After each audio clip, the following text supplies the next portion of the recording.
Broadcasting live from the Business RadioX studios in Phoenix, Arizona, it's time for Phoenix Business Radio, spotlighting the city's best businesses and the people who lead them.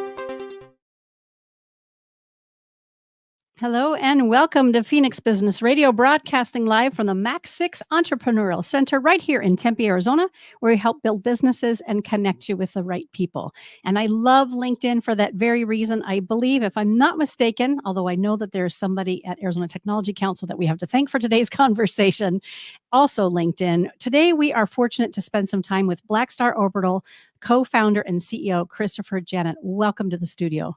Thank you very much. I'm happy to be here. So thrilled to have you. And Karen, we have Karen to thank, I think, at the Arizona Technology Council for suggesting that we have this conversation today. We have a long list of people that we need to thank for making this happen. Folks from the the coming Arizona Space Commission, the Arizona Commerce Authority. We have Karen, McVean, and Devin.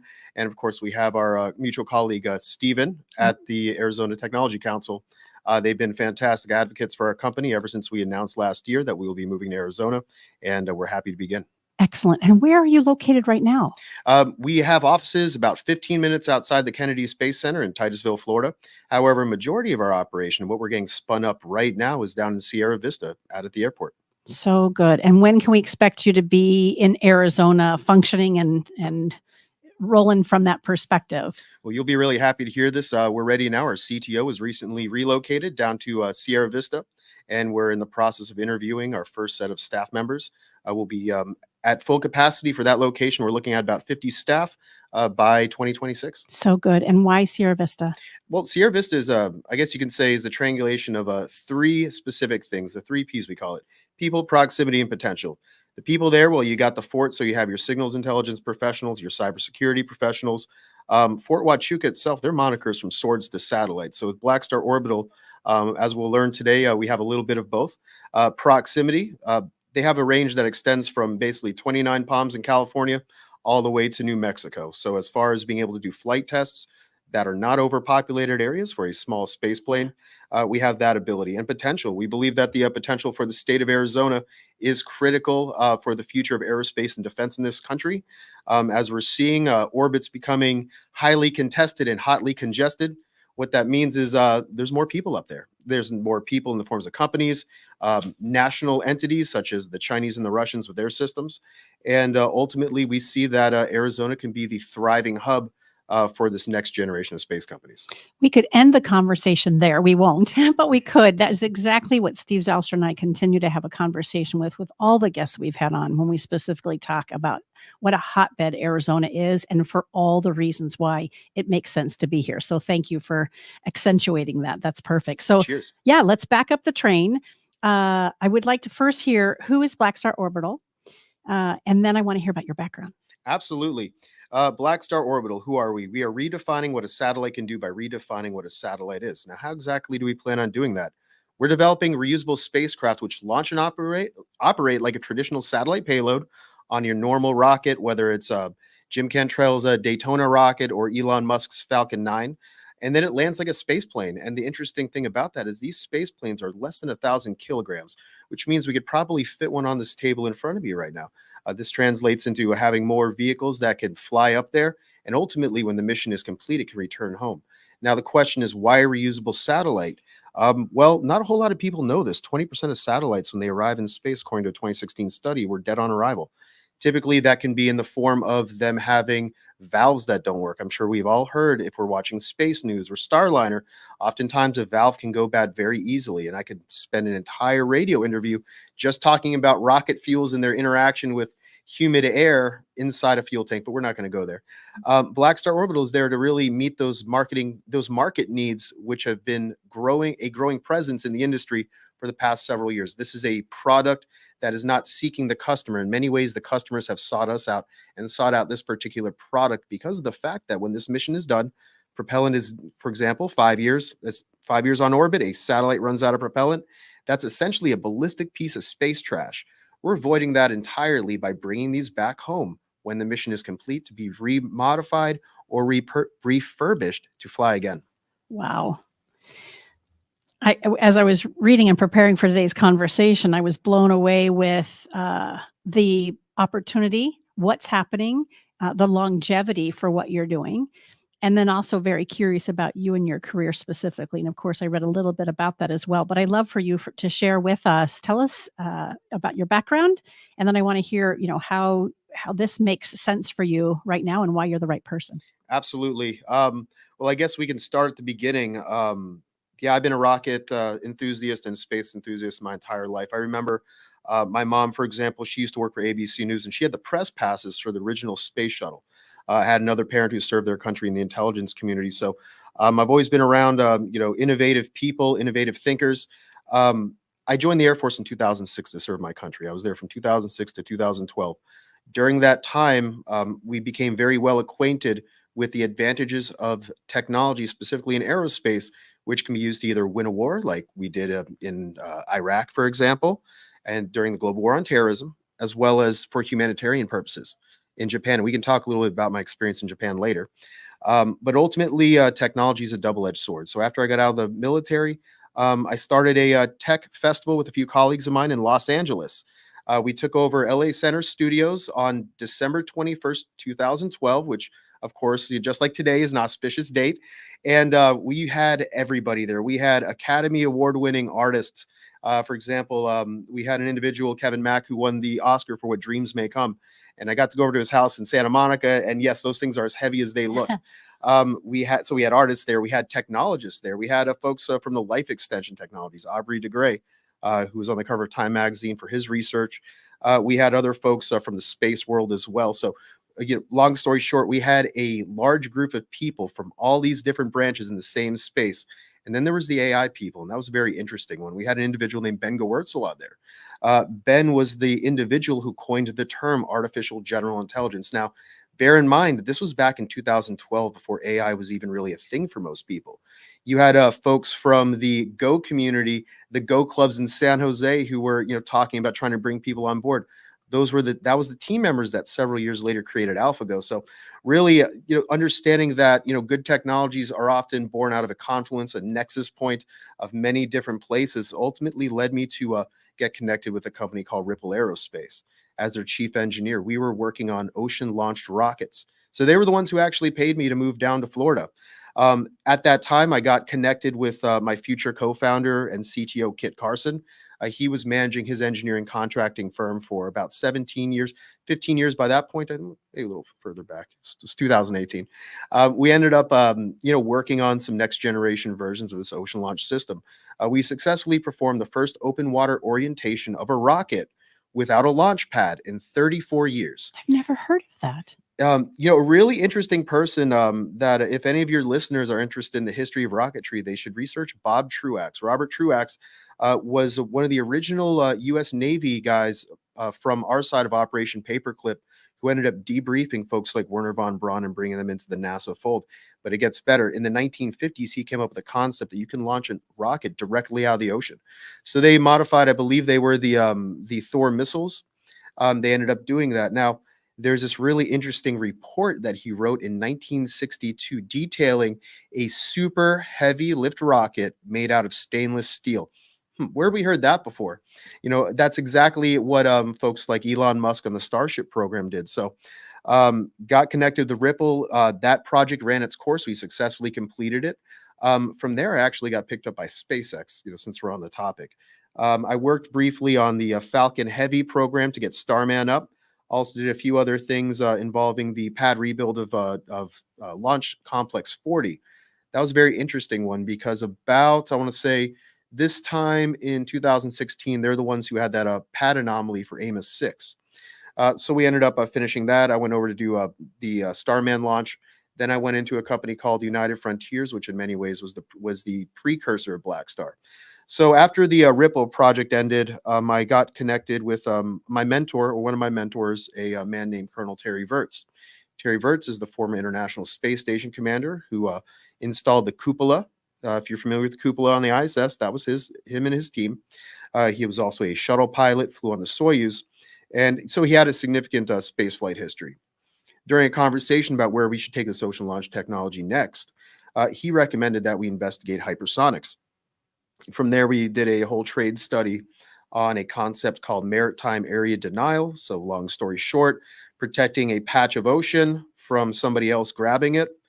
We can all, imagine who that might be if we're just watching the news, right? And that gained some significant traction. So, United Frontiers, we ended up raising $2 million right before COVID happened. And from that project, really was born Black Star. So, there was still some time between that. This was a concept that was still in stealth. In fact, we were in stealth from 2018 to 2023. So after we got through and we survived COVID, I went back to SpaceX. Not a bad place to land, during the COVID economy, right? And I got put on the Starship program. I ended up working on the thermal protection team out in Cape Canaveral, and we were part of the process of training things like the robots to work on making sure we get more accurate cuts of the heat shield tiles, perfecting the mixes of the ablative paints that are sprayed on it after they've been baked. And unfortunately, I can't get into the process by which a heat shield tile is made, but it's very interesting. And they essentially used the space shuttle tile technology as well as the engineers who worked on that to remodel and rebuild what would become this phenomenal system on Starship for these hexagonal tiles. So that ultimately went for a few, probably want to say about 6 months, and then my third child was born, and I really wanted a chance to see him because at SpaceX, it's often known that we're working, and it's no exaggeration, we're working 60 to 80 hours a week because it's something we believe in. So at that point, I accepted the role as a engineer at NASA Kennedy Space Center on the Cape Lease 2 project. About a year later, I was made the lead engineer for the Hypergol program.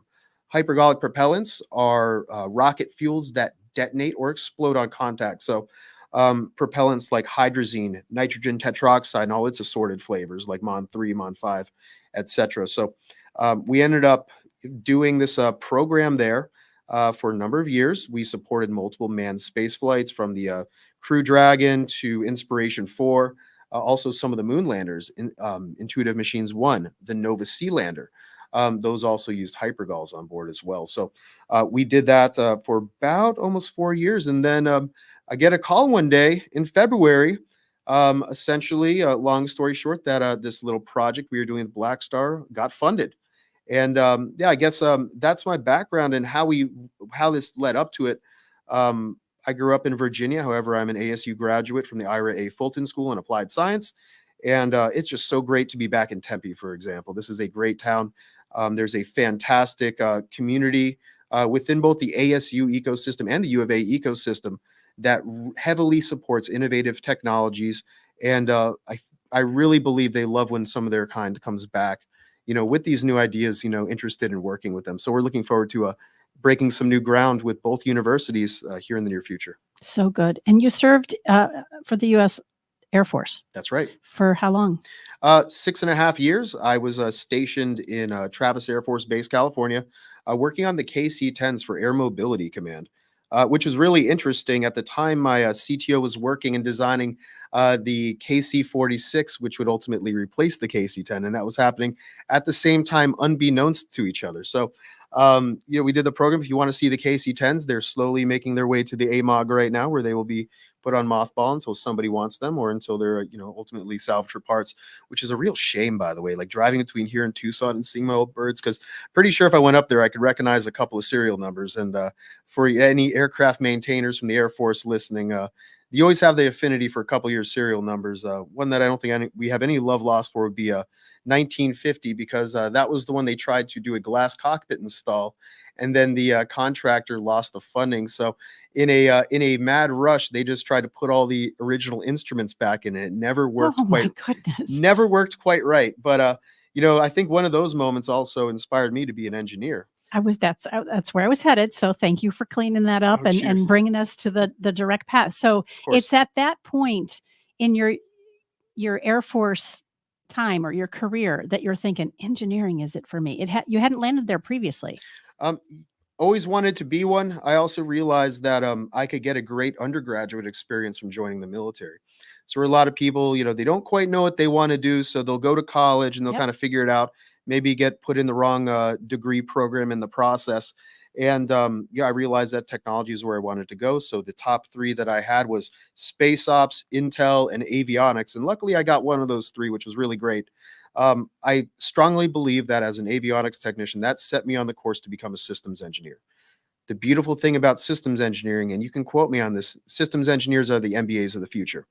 We Hmm. understand how all the various discrete parts of an organization works, of an engineering team works, of really any, without sounding redundant, any complex system, right?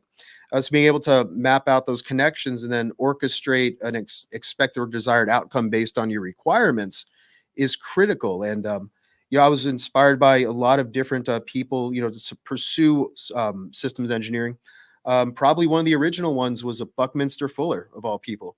I remember reading the operator's manual for Spaceship Earth, which I kept in a cargo pocket while living in Tokyo, Japan, where I was stationed for 2 years. And I'd be on the metro subway just reading this book, just really blown away by the concept that if we see the Earth as an integral, holistic system, we can efficiently mitigate any risks to it and then optimize its functions for the betterment of everybody. So again, while I was in the military, thinking about, what is technology at its core? What is it really? Is it an extension of the human mind? Is it an extension of the human hand? What is this thing that we're dealing with? Because it really has taken on a life of its own, and we're seeing that with artificial intelligence right now. So as far as when I wanted to become an engineer, I remember watching the right stuff when I was in third grade, and then ultimately being able to stand at those same launch pads years later as an adult. It really felt like things were coming full circle for me. My goodness. And you just look so young.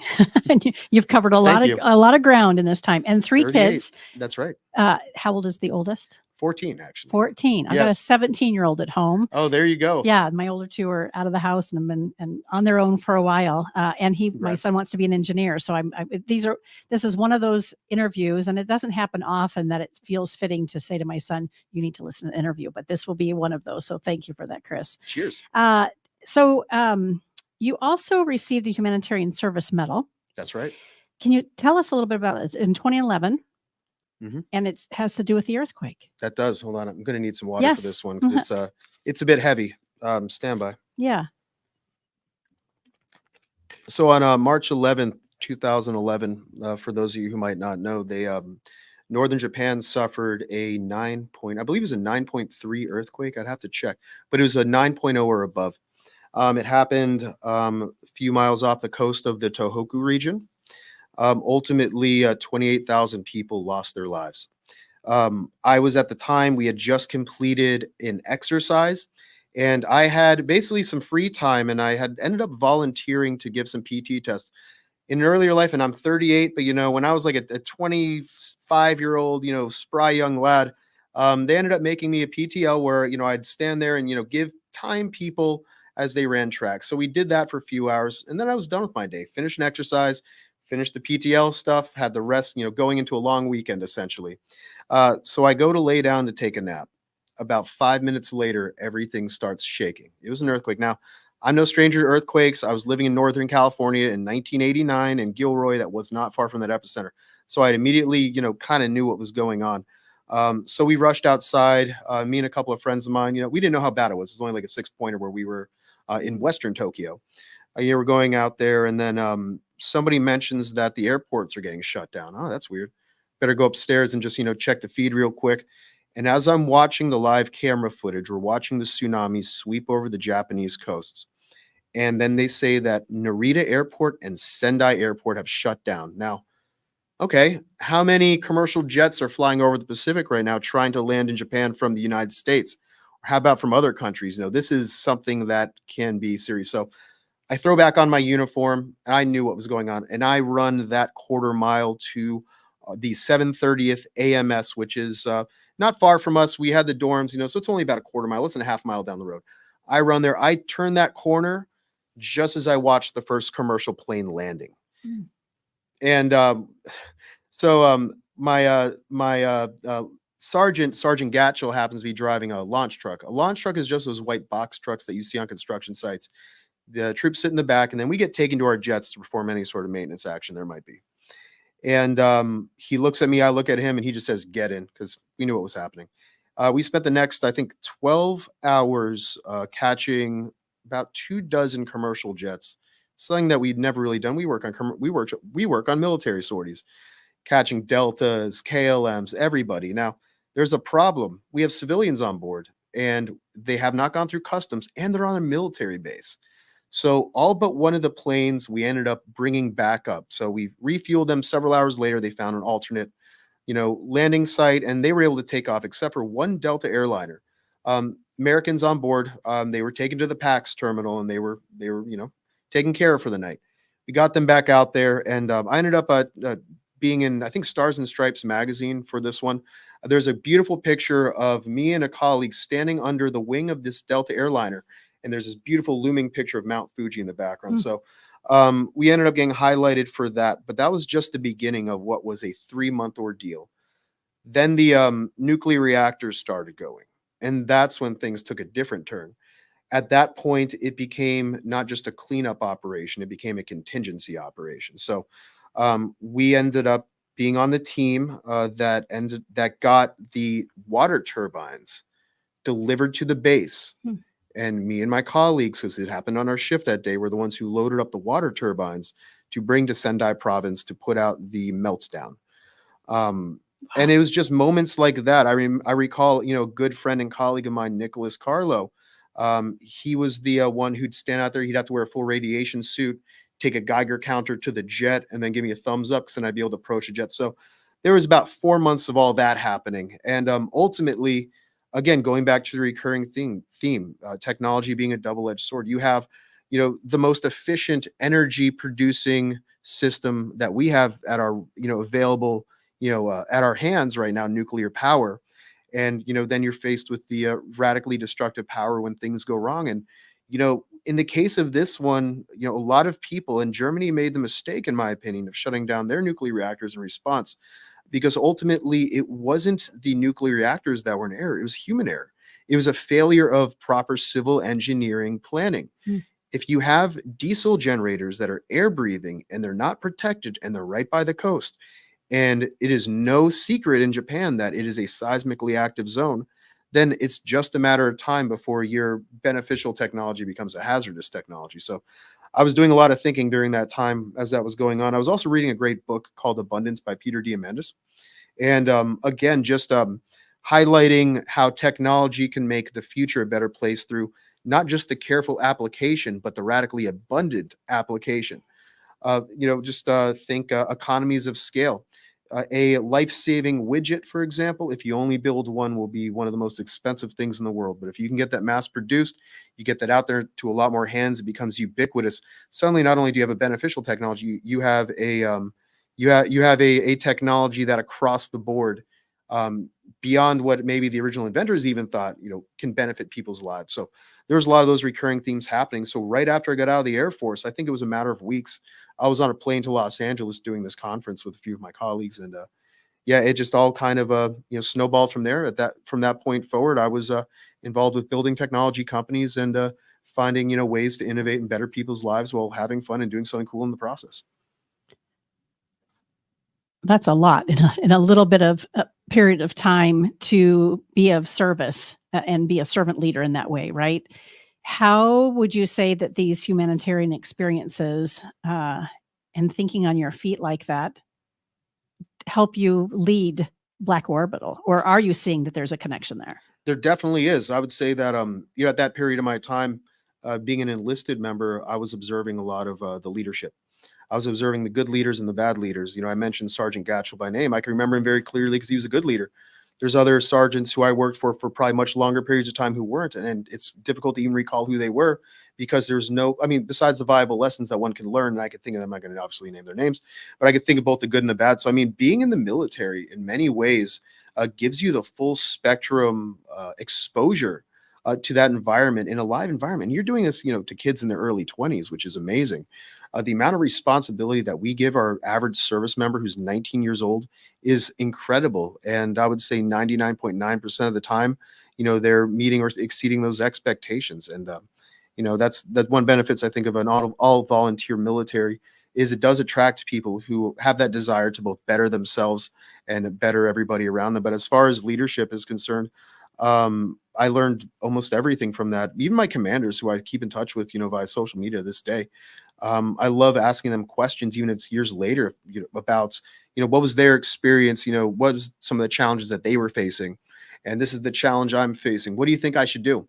And yeah, I'd say just seek mentorship wherever you can. I was just going to ask, how do you translate everything that you've learned and the way you show up to how, for aspiring leaders, Absolutely. specifically in aerospace, what would you recommend they do? And would be that find those mentors, find the folks That's to, right. yeah. Cultivate competency. It only comes Huh. in time. And from competency, you will naturally build intuition. And that's the other thing that I think a lot of people miss.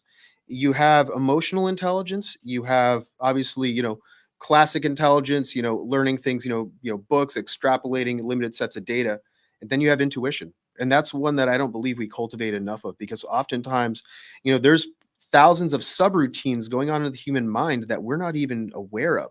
I think Malcolm Gladwell actually talks about that in his book Blink, is that Yeah. you can cultivate the ability to make snap judgments that are accurate because you've built the right referent in your mind to then solve whatever problems are in front of you. You and I were talking about the use of AI and how important the prompts are, right? Similar to the way in which we think. Yes. We have to be asking ourselves the right set of questions and conditioning ourselves for the right answers. Your outputs are only as good as your inputs. Right. And that's why the inputs that we're giving with Black Star Orbital, I think, is really critical. We're building this, advanced high performance small sat class vehicle, less than 1,000 kilograms. And it's essentially is a common core spacecraft on a modular payload bay. What do I mean by that? If you're thinking those lifting body designs, or you're thinking the space shuttle was a lifting body. It had a glide ratio that basically was a little bit better than a brick. We can do better than that because we have much more aerodynamic cross section. We're a lot smaller. Being able to fly in these different modalities is critical. So everything, all those pieces of the puzzle, that web really does come together through the experience that we've been having with Black Star. Obviously, we have long backgrounds as aerospace professionals. Kit Carson, he's been having his engineering contracting firms for almost 2 decades. We have Sean Hollis, who's formerly on the Orion program in Artemis. He also holds a C-suite position in several different companies. Everybody who we've worked with, including the professors, our mentors, astrophysicists, certified ethical hackers, yes, those are a thing. And the orbital warfare engineers, everybody's bringing their experience to the table to ultimately refine what is a solid concept. The idea that we can get rid of single-use satellites. We mentioned the earthquake and tsunami. One thing that is still an ongoing issue is I believe it's the flotsam and the jetsam, they call it, of all the broken houses, of all the pieces of cars, of all the plastic that was pulled out of the island and dumped in the ocean, when the tsunamis receded. We have a problem 10,000 times, if not 100,000 times bigger, and that's the Great Pacific Garbage Patch. So the idea that we should be also implementing sustainability principles into our program really needs to be baked in the beginning if you want to be an efficient 21st century company. Space sustainability is a thing. We would like people to think about traditional satellites the same way they do single-use straws or other, disposable, things like this plastic bottle right here, which, yeah, you could recycle it, but ultimately it's still made of plastic, right? And you're taking some of those principles and applying it where it's really needed most, and that's on the high frontier. The idea that we can just send a satellite up and discard it, and it's nobody's problem, is no longer the case. Now, when a satellite is discarded, it's everybody's problem, and that's the issue that we're currently facing. You have some great thought leaders. Mariba Jah comes to mind, professor out of the University of Austin. He's also working with a company called Privateer Space. I believe they're funded by Steve Wozniak. And he's been a ardent supporter of the idea that we really need to have a sustainability culture in space. And, in many ways, Black Star Orbital is answering that call, and we are designing our systems in such a way that they operate and generate like aircraft sorties. After that 5-year mission is done, after the propellant to keep the vehicle, steered and pointed in the right direction is finished, we can refuel it on orbit with one of our colleagues, like at Orbit Fab, or we can bring it home. Technology after 5 years oftentimes can change. Things can get smaller, things can get more efficient. So that allows us to maybe put that updated camera in it and then fly it back up. Because one thing we're finding is a major need for more Earth observation birds.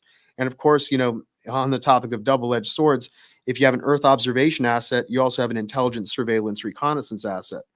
And what is an ISR asset? That's a spy plane. That's your spy satellite.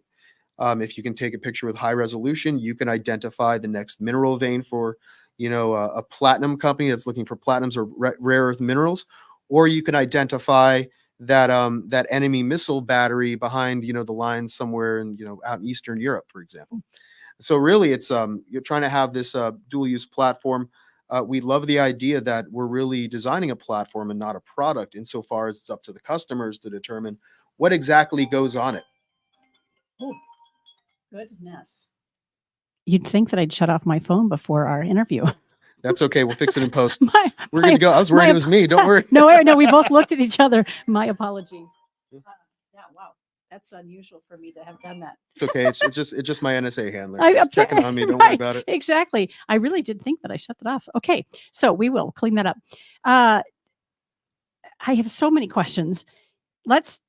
And I'm looking at this right from a business lens, because that's who the majority of our viewers and listeners are.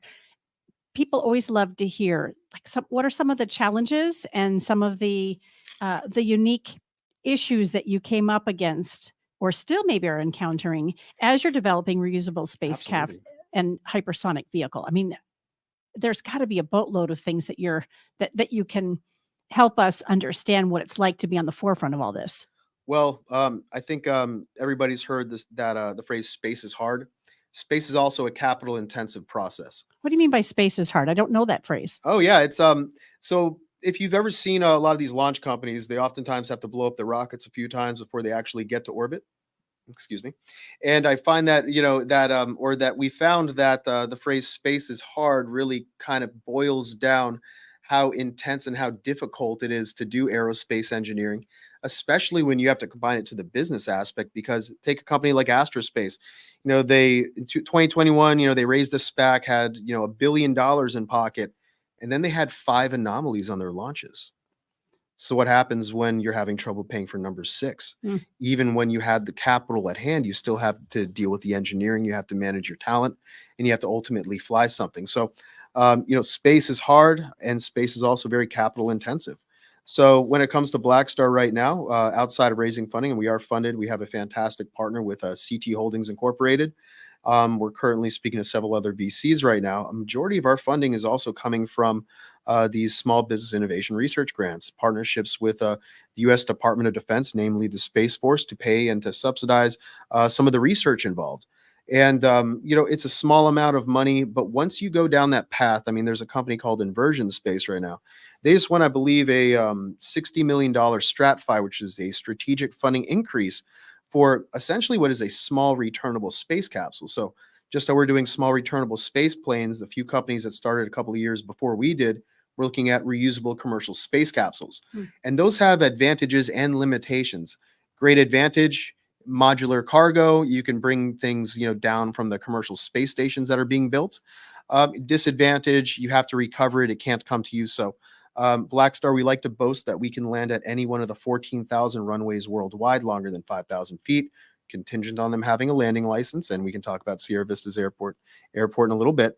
But with a capsule, you have to go, out into the middle of Utah, or you have to go out into the middle of the ocean in order to ultimately recover it. So there's a few gaps that they have to close, but it's also a compelling case showing that there is a business model for down mass opportunities. So right now, we can't say too much, but we've been talking to, say, researchers involved at like Memorial Sloan Kettering, looking to do the next cancer compound to protect patients from radiation that incidentally could also protect astronauts from radiation.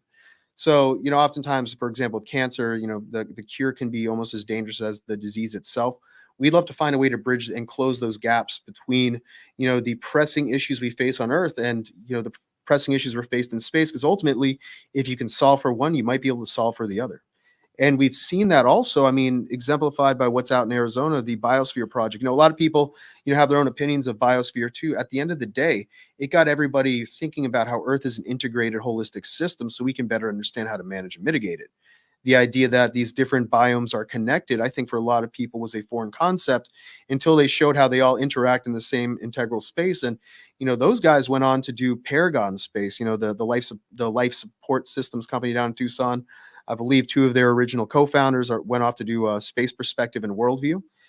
So I mean, again, it's the idea that, and maybe it's just as systems engineer, I see these complex, discrete variables maybe aren't so discrete after all, since they're all really connected. It's just a very broad and detailed story to tell. And I'm hoping that there's more people out there who will be willing to tell a story, because I think they'll find that there's a lot of relevant things that, even if you're not in the space industry, means something to you on a personal level. Space is a lot closer than people think. And I'm not just referring to distance. Let's try going a day without our GPS. I guarantee it'll be hard figuring out how to reread the road atlases that we all had when we were teenagers, right? And I just see that as a progression. These innovations that you speak of really position Black Space Orbital to be on the forefront and an innovator. Is that how you see yourselves, and how important is that vantage point? Absolutely. One thing that we found is these micro shuttles, these OTVs, whatever you would like to call them. While we've had companies do high performance satellites, I can name one, True Anomaly. They're doing some really interesting work with traditional satellites that can be used for, say, a tactical space operation. You have other companies like Varda and Inversion Space doing the capsules. We're really the bridge between the high performance spacecraft and the reentry systems. And we are in many ways, as an engineer, we are raised by the shuttle vets working at the Space Center. A lot of we call them graybeards, but a lot of those are just, the folks who had the significant, 30, 40 years experience doing something probably better than anybody could. And then, finding the right people to then, pass on their knowledge to, right? So having, shuttle veterans in the form of that, or even, Colonel Wirtz, he, again, shuttle vet. We're speaking, and we've only spoke with him. We would love to bring him on as an advisor, but a really interesting person worth knowing and reading their book is a man named Mike Leinbach. Mike Leinbach was the launch director, the last launch director that NASA had. He was also in charge of the Columbia recovery and was integral for the Columbia investigation. I've been fortunate enough to meet him and talk about how important best safety and best engineering practices are. And those are the kinds of things that we would like to bring into our culture as a company. At Black Star, we strongly feel that because we're developing this next generation system, we have the responsibility to then demonstrate it and show that it should be done right. It shouldn't just be done for self-serving or self-aggrandizing ends. Ultimately, this is to defend, American interests. So say defend American interests in the commercial way by boosting our GDP and providing great jobs, great high-paying jobs, especially for the people of Arizona. And then in the national security context, having something that is a formidable deterrent for anything that maybe the folks in China or Russia are trying to do now. It's worth pointing out China has a space plane. In fact, they landed their space plane, I believe, 2 or 3 days ago. It's more of an X-37 clone. And, on the topic of X-37 and the Sierra Nevada Dream Chaser, we really feel that we like to call our vehicle a space drone versus their space shuttles. Why is that? Well, they're a lot larger. They're, 40 to 60 feet long. They can carry 10,000 pounds of cargo or people, whereas we're trying to do, the 2-seat coupe, right? Get some water real quick. Mhm. You might want to cut that water break out. So yeah, I mean, just as far as the Dream Chaser and the Dream Chaser and the X-37B being the sedans, the original space shuttle being the minivan, we're really trying to build a 2-seat coupe here. It's I would say it's the Ferrari, but we're trying to drive costs down. So maybe the Volkswagen Beetle, only a lot sleeker and a lot sexier, would be how we could frame that. With Black Star Orbital, we are, again, redefining what a satellite can do by redefining what a satellite is through the innovation of these reusable sub-1,000-kilogram space planes. Tell me how you balance this ambitious vision with all these projects. I mean, there's a lot going on, and with practical business sense and adaptability, in addition to speaking to the folks who are calling for this kind of work, right? You're answering a call. Yes. You're helping folks. So how do you manage way out in the future this vision as well as practicality and what's happening right in front of you? That's a fantastic question. Right now, we have a direct go-to-market strategy of getting our MVP out there, which is a subscale version of the vehicle that will have the satellite hardware on board inside, and then we're going to test it on orbit. That can be done at a reduced discount because it is a smaller version of the ultimate vehicle we're planning on building. Mhm. Secondly, being revenue generating involves, three direct lines. We have our defense contracts, which speak for themselves. We have the sales and leasing one, and that's, essentially we can fly a Black Star. Unlike other satellites, we can fly a Black Star with someone's company livery on it, much the same way that you see airliners have, various different companies, even if they're both made by Boeing, right? And having that as a major part of it. So I'll give you an example. A company called Orbit Fab. Right now, we're engaged in, I believe, a 5-mission, $62 million LOI to do orbital refueling in very low Earth orbit. Now, why is that advantageous for a company like Black Star to be operating there? We have a narrow aerodynamic cross section, which means, in layman's terms, our vehicle is narrow and sleek enough that that tenuous atmosphere that you find at the very edge of space, it could slice through that a lot smoother than those traditional satellites, which are just basically a large computer box with solar panel wings, right? And that's one way we're doing it. And the third way that we're doing it is direct consumer payloads. This is a really interesting one because this is something your audience can get involved with. The idea that, just like 23andMe's business model, we can send you, go on our website, we'll send you a box. And in that box, you can put a keepsake, whether it's, wedding rings, memorial ashes, business cards, citizen science projects. Send that back to us. We fly it in 0G, and with partners, get you a certificate saying it's been in 0G. And then we can fly it back because, one question that we've asked ourselves is, what do you give the person who has everything? You give them their space, right? So that's I exactly, love it. yeah. So we ended up selling out our initial run almost overnight. So we sold 41 of these in basically like 2 weeks. So we ended up having to slow down the sales process for it because there's such a demand. Now, this is how you bootstrap demand in the space industry. Absolutely. Yes, case in point, SpaceX Starlink, right? What's the best way to get more starships flying, more Falcon 9s flying? Drive your own customer base, sell them the internet, sell them these space boxes, and ultimately those will start driving the cost of the launches down while driving the number of your launches up. So we have the advantage of not building a launch vehicle. We're not building rockets. And, as somebody who's been through plenty of launch campaigns, kind of happy about that. I love the idea of being on the other end of that mission spectrum, if you will, where we get to now be a direct end user. But ultimately through, again, government contracts, direct sales and leasing of satellites, both in traditional and non-traditional sense, and this direct consumer payloads project, we really do have a pathway to being revenue positive by 2028. Obviously, we got to get over, amortizing the initial investments. And yes, space is capital intensive. But what we'll find on the other end of it is a system that can drive a much higher number of sales, because at the end of the day, our vehicles return home and then they can go to the same customer if they're on a long-term project, or they can go to new customers. We're developing our system so it can be produced on an assembly line the same way that aircraft. And one thing that I don't have in my biography is I did spend some time at Embraer on the flight prep team, which was really cool.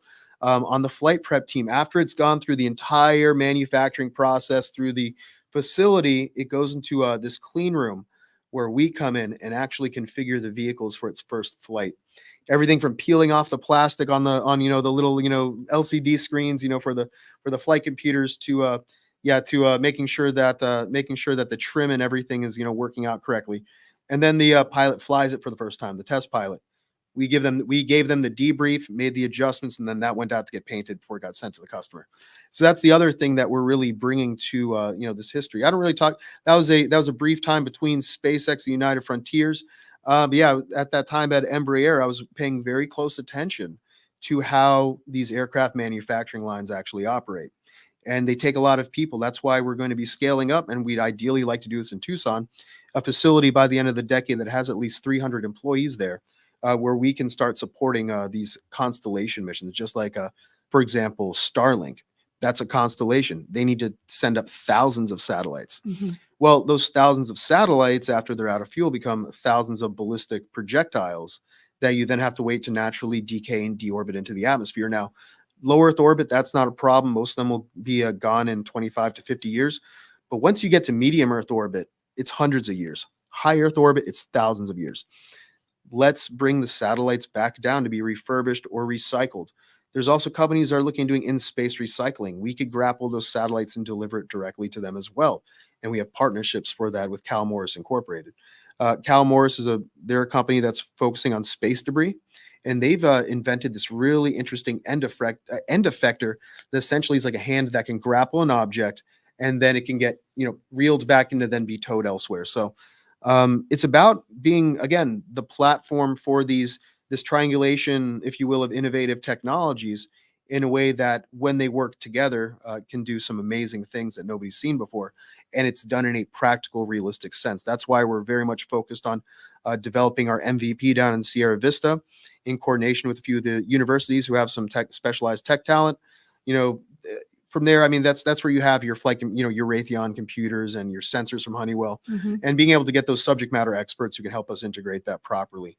But at the end of the day, this is a 36-gallon fuel tank clad in heat shield tiles with our patented modular spacecraft bay that can hold any type of satellite hardware internally, or we can deploy somebody's satellite as well if it's small enough. Again, the vehicle's not that large, which means we can mass produce tons of them for probably only about $1.25 million, which sounds like a lot, but in spacecraft terms is not very much at all because it's a titanium composite system. Now, does that include the mission hardware from our customers? No, that we're only speaking about the vehicle, the flight controls, propellant tanks, the pressurization tanks, hydraulic lines, pneumatics, things of that nature, right? But we're looking at having a refurbishment cost between 40 and 60% of the manufacturing cost, which means by the time you've gotten to mission 4 or 5, the savings of your vehicle has already paid off of itself and then added 100 to 200% back as far as the revenue that's been generating from the same platform. So, over that course, one vehicle over 5 missions, substantially drives up the value for both the customer and the stakeholders for the company than these single-use satellites could ever imagine doing. So let's talk about the stakeholders. Obviously, this is business radio. It's all B2B conversations. Who is it that Black Star Orbital hopes is listening today, and who else do you need to partner with, or like what relationships do you need to continue to build to have what you need to make this all come together? As a CEO, I have to always be in fundraising mode. So, of course, ideally, we'd love for that one investor to be listening to join our current team of investors and stakeholders. But ultimately, other than that, this is really about public awareness. This is raising the cause that that space is a viable business that is that could be right next door to you. And say, for example, you run an HVAC company. Well, get with us because my facility down Sierra is going to need an HVAC system. Engineering firms, we're talking to them right now about our RFIs that we might need. So again, this is something that that matters to everybody. As an Arizona taxpayer, having these high-paying jobs coming to the state, which ultimately should give you better goods and services as delivered by your local and state municipalities. Ultimately, that drives up the value for the tax base. You'll see nicer neighborhoods because you have more aerospace talent living there.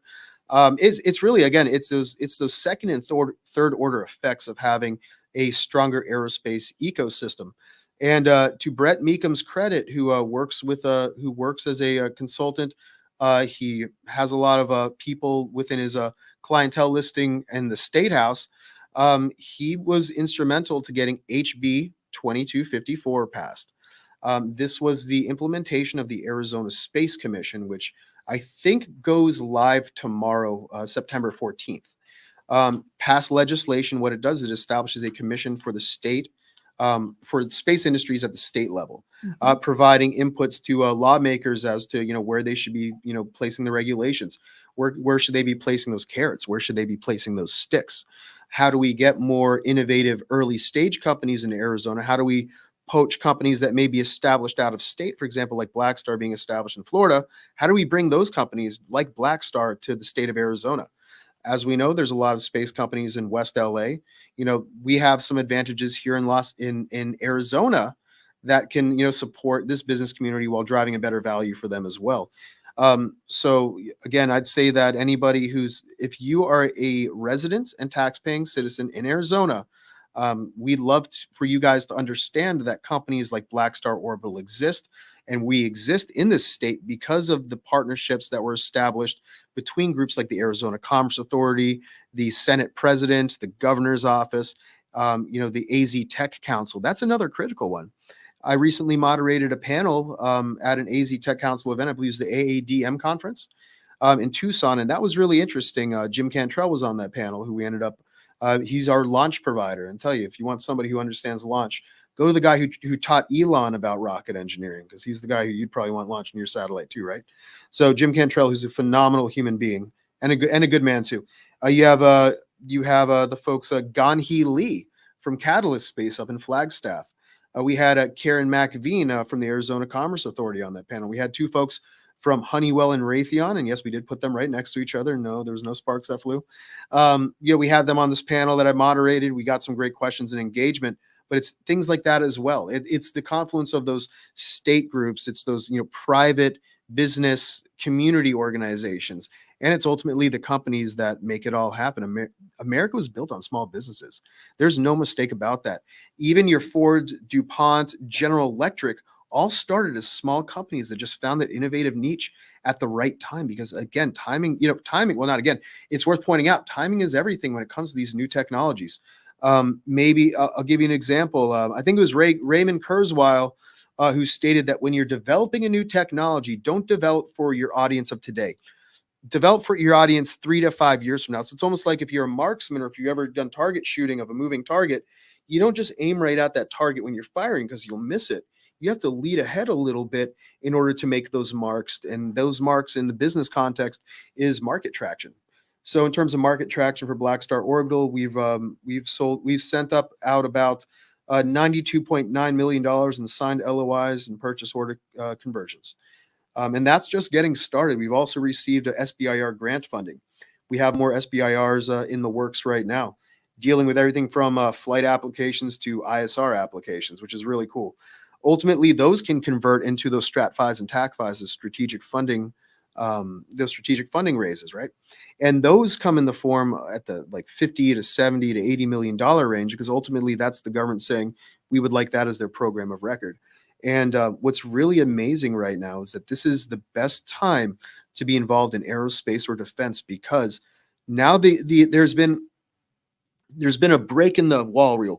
Take a drink of water real quick. I'm getting over a cold. So there's been this break in the wall, right? The light is shining through. No longer is it your original primes, your Boeings, Lockheeds, your Northrop Grummans. Now you have your Andurils. And that's really interesting. Polymer Lucky's company. Another guy who likes wearing, apparently he also likes wearing Hawaiian shirts, is what I've been told. You have Anduril, you have Kratos. You have these emerging companies that are now getting involved in the defense space, who used to be outsiders a few years ago, and now they're winning the contracts. They're not just competing, they're winning. They're offering superior products than the other guys. So we're seeing a major sea change right now in these new entrants into the aerospace and defense world. So how do you stay ahead of those market disruptions? I mean, how do you keep a handle on all of this? Well, this is where it's really important to have a fantastic brain trust. Going back to being a systems engineer, knowing how to stack the right talent on your team is critical. Mm-hmm. Systems engineers, like I've said it before, I'll say it again, are the MBAs of the future. So if you're thinking about getting an MBA right now, think about getting a systems engineering degree as well. You might find those two work very well together. But to more directly answer your question, how do we identify these innovative trends? A lot of that is knowing your industry. I think you get that through time, going to the conferences, talking to your industry peers, listening to them talk about what their experiences are with the other companies that may or may not be in the room, to get a realistic sense about what exactly what are the little birds telling you in the industry. Because you'll find that the more little pieces of data you have, the more you can build a composite image. And I think part of being a good visionary company full of smart people is smart people also tend to take and accurately extrapolate little pieces of data in a coherent way moving forward. So I'll give you a perfect example. Steve Jobs and Steve Wozniak, they saw that Xerox was doing graphical user interfaces. They saw that there was this computer club that they were a part of that were able to do these really interesting home-built PCs. And they were able to realize that there could be a pre-made consumer variant of what was only a hobbyist or a specialist platform, combining the hobbyist machines with the specialist, software. And from there, they were able to create the original Apple. And it's so things like that. A lot of it is just being in the right place at the right time also. So in that case, it's a fair bit of luck. I often wonder if a lot of the business magnates around today who made their money in the dot-com boom, if they were born 10 years earlier, 10 years later, would have been even able to catch that wave. Now, granted, I think that, high performers will always be high performers, whether or not they make it to Silicon Valley in 1994. But ultimately, I think a lot of what we're seeing with the timing is just being in the right industry at the right time when the technology has matured to a point that it's no longer the exclusive purview of national governments. And you can see that, I guess, with the Polaris Dawn mission that just happened. And having the right people on the team. That's critical. Yes. How do you cultivate the right culture and the right environment for innovation? Absolutely. A lot of that is empowering your people. One thing that we found is we work great with folks who can be self-directed but have the same coherent vision. So, part of what we do, Kit and I, is we cast this vision and set the requirements processes. We say what the requirements are, what the customer might need. And when we're stacking the right team and the right talent, the amazing thing about that is the people who come to us that we don't even have to search for. That's when you might be onto something really interesting, is when your inbox is full and everybody blows your mind with their qualifications, like astrophysicists with top secrets, and the like. I could keep going on about that. Folks from the Intel community, seasoned Lockheed Martin veterans who've been to Skunk Works. It's like, I would have been happy just for that person to have 5 minutes with them, and now they want to come and work for us. So I think you have to have an attractive company, attractive culture, and a lot of that comes down to having an attractive product as well.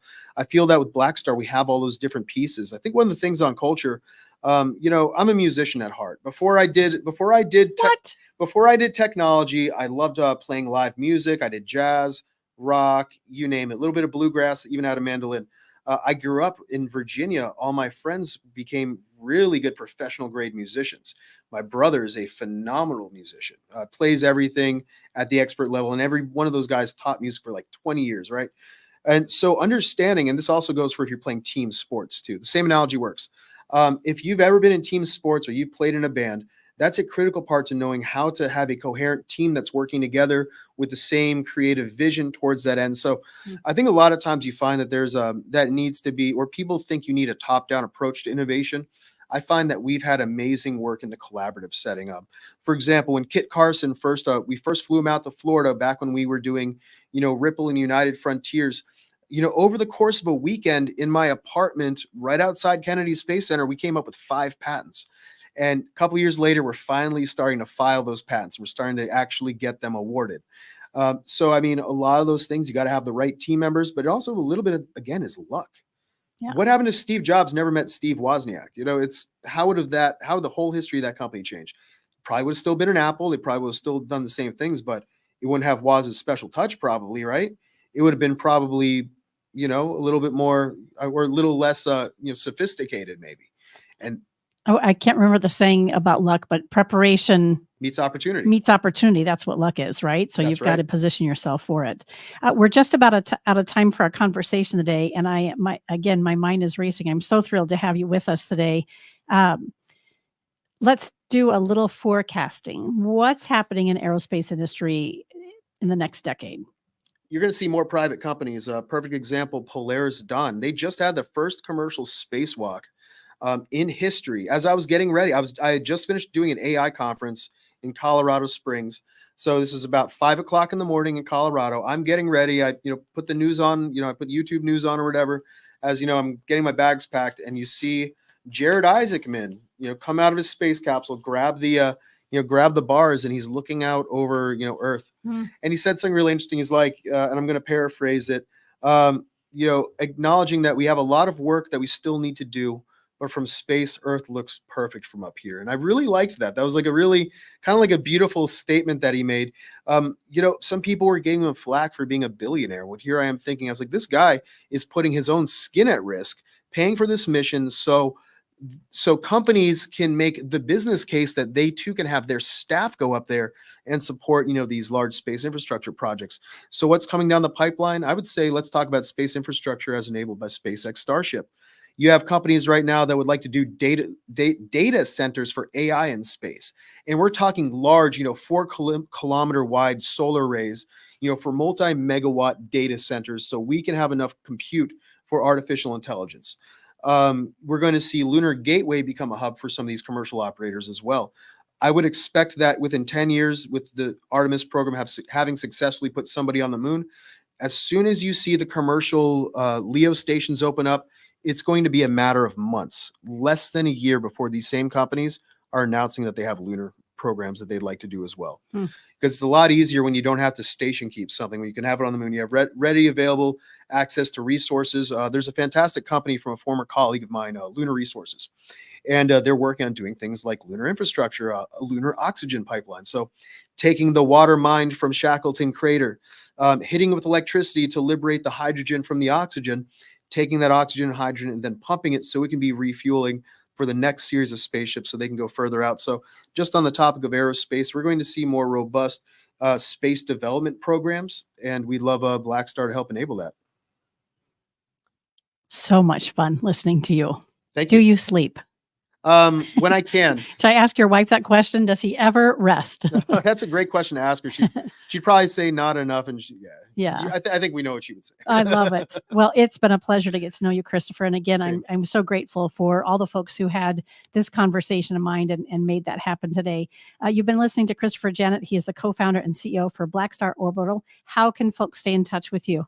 You can reach out to us through our website, www.spacedrone.io, or email us at info@spacedrone.io, and either me or one of my colleagues will read that and we'll follow up with you. So good. You've been listening to Phoenix Business Radio, broadcasting live from the Max 6 Entrepreneurial Center. Some media lean left, some lean right, and we lean space. Until next time, I'm Karen Nowicki. Thanks for listening.